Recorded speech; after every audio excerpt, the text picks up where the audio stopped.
NOAA Weather Radio, the 24-hour voice of your National Weather Service. The preceding signal was a test of the public warning and alarm for transmitters in the Florida listening area originating from Ruskin, Florida.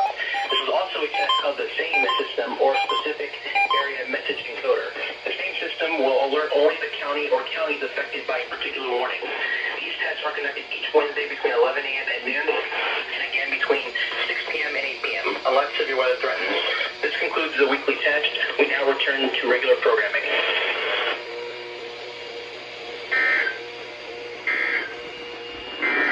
These are the 6 p.m. observations for the local area on Wednesday, June 8th.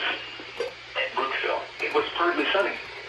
The temperature was 85 degrees, the dew point 72, and the relative humidity 65%. The wind was west at 10 miles an hour. The pressure was 29.95 inches and falling. At Gainesville, it was mostly sunny. The temperature was 84 degrees. The dew point 74. The relative humidity 65%. The wind was southwest at 7 miles. Dang, after looping the KPS broadcast for a good few minutes, they finally tested 17? Around then.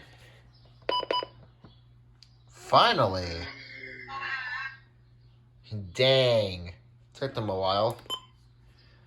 They broke their they broke their streak. None of the 300s. I mean, only one of the 300s went off. It was the V4. Almost all my radios besides the HH and 259 went off. Oh, the ER. What channel is this on? Beach. Oh. Winds for southwest. Interesting. Huh.